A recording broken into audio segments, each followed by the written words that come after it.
নরেন্দ্র মোদীর নেতৃত্বে ভারতীয় জনতা পার্টি কত পাবে বলছে 310 থেকে 325।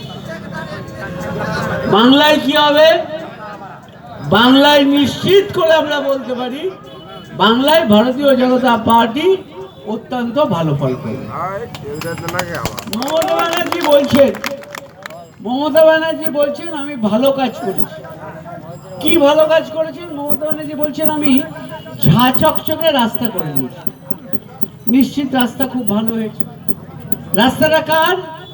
রাস্তাটা হচ্ছে প্রধানমন্ত্রীর গ্রাম সড়ক যোজনা। টাকা কার? কেন্দ্রীয় সরকারের। কর্মসূচি কার? ভারত সরকারের। মমতা ব্যানার্জি বলছেন আমি রাস্তাটা করে দিয়েছি, অত্যন্ত ভালো কাজ করেছি। বাংলার মানুষ বলছে আমি ভালো কাজ করেছি। কি ভালো কাজ?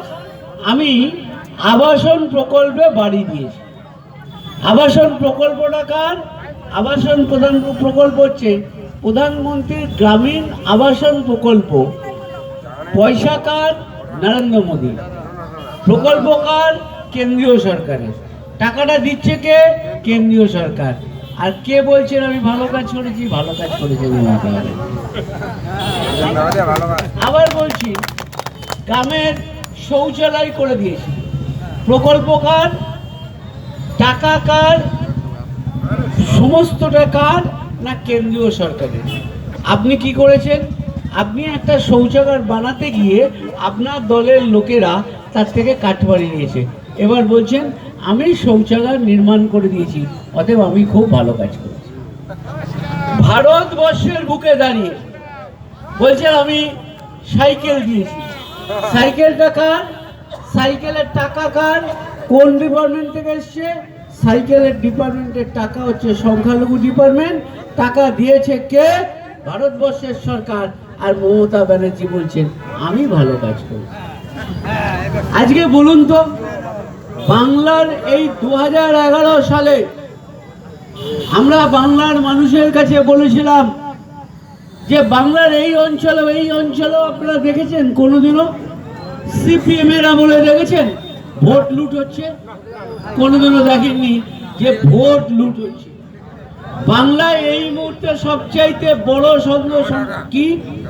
সবচাইতে বড় সমস্যার নাম হচ্ছে বাংলায় লোকতন্ত্রটা থাকবে কি থাকবে না। মমতা ব্যানার্জি বলেছিলেন বাংলার মানুষকে গণতন্ত্র ফিরিয়ে দেবেন। আমরা সবাই মিলে মমতাকে সাথ দিয়েছিলাম। তাই তো পাপের প্রায়শ্চিত্ত করার জন্য সারা বাংলা ঘুরে বেড়াচ্ছি যে মমতা ব্যানার্জিকে সরকার থেকে উৎখাত করতে হবে। বাংলায় গণতন্ত্র ফিরিয়ে আনতে হবে। তাই মনে মনে বলি তাড়াতে চালিয়েছিলাম চোর আর ডেকে আনলাম ডাকাতকে। বুদ্ধ ভট্টাচার্য জ্যোতি বসুর বিরুদ্ধে লড়াই করতে উত্তরবঙ্গের মানুষ এখানেও আস্তে আস্তে শুনছিলাম যে এদের এখানেও সন্ত্রাস হয়, এদের এখানেও ভোটটা কেড়ে নেওয়া হয়। এত সত্ত্বেও আমরা এই অঞ্চলে ভালো ফলাফল করেছি। এই জন্য আমি এই অঞ্চলের মানুষকে অনেক সাধুবাদ জানাই, অনেক ধন্যবাদ জানাই। আজকে এই জায়গায় দাঁড়িয়ে আপনারা বলুন তো ভারতবর্ষের প্রধানমন্ত্রী নরেন্দ্র মোদী 26শে নভেম্বর দিল্লিতে জলপথ দিয়ে দস্যু তস্কররা বোম্বেতে প্রবেশ করলো, হত্যা করলো আমাদের সাধারণ নাগরিকের তাজ বেঙ্গলে। ভারতবর্ষের সেনাবাহিনী 3 সেনানায়ক ভারতবর্ষের প্রধানমন্ত্রীর কাছে গিয়ে বললেন আমরা এর বদলা চাই। সেই বদলা নেওয়ার জন্য তৎকালীন প্রধানমন্ত্রী কংগ্রেসের মনমোহন সিং বললেন না, এতে কূটনৈতিক ব্যাপার আছে, বিশ্বের ব্যাপার আছে, অতএব এইভাবে যুদ্ধ করা যাবে না।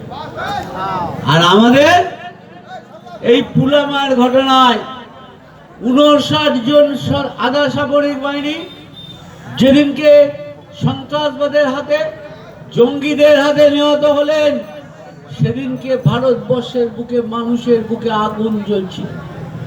ভারতবর্ষের মানুষ বলছিল এর বদলা চাই। ভারতবর্ষের মধ্যে এইরকম জাতীয়তাবোধের আবেগ খুব কম দেখা গেছিল।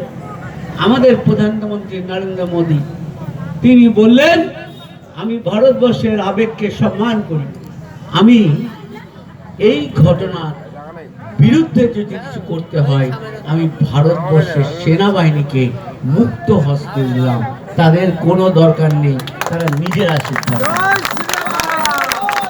ভারতবর্ষের সেনাবাহিনী যেদিন বালা আমলে গিয়ে ওই জঙ্গি ঘাঁটিগুলোকে গুড়িয়ে দিয়ে চলে এলো, সেদিন সারা ভারতবর্ষের জাতীয়তাবোধ দেখবার মতন ছিল। ভারতবর্ষের মানুষ আনন্দে উদ্বোধিত। খুশি হলো না দুটো মানুষ, একটার নাম রাহুল গান্ধী আর আরেকটার নাম বাংলায় যিনি খুব বড় বড় কথা বলছেন, ঘুরে বেড়াচ্ছেন, নেচে নেচে ঘুরে বেড়াচ্ছেন, তার নাম মমতা ব্যানার্জি। মমতা বলছেন কটা সেনা মারা গেল, যখন সারা ভারতবর্ষ নয় সারা পৃথিবী বলছে জঙ্গি ঘাঁটিগুলো ভারতীয় সেনাবাহিনী, ভারতীয় বিমান বাহিনী গুড়িয়ে দিয়েছে, মমতা বলছে কটা সেনা মারা গেছে, অর্থাৎ ওকে গুনে দেখাতে হবে কতজন মারা গেছে, কত সেনা মারা গেছে গুনে মেরেছে। যখন আমেরিকা বলছে, রাশিয়া বলছে, চীন বলছে, আজকে দাঁড়িয়ে উনি বলছেন গুনতে হবে, তো ওনাকে জিজ্ঞাসা করতে হবে উনি ভারতবর্ষের পক্ষে না পাকিস্তানের পক্ষে। এখন এই প্রশ্ন দাঁড় করে দিয়েছে। মমতা এখানে ঘুরে ঘুরে নেচে নেচে জলপাইগুড়ি ঘুরছেন, ময়নাগুড়ি ঘুরছেন, খালি বলছেন মোদি মোদি মোদি। আরে ভারতবর্ষের একটা সরকার আছে কেন্দ্রে, সেই মোদি সরকারের বিরুদ্ধে উনি বললেন যে আমরা একটা ইউনাইটেড ফ্রন্ট করব। কলকাতার বুকে একটা সার্কাস করলেন, সার্কাস।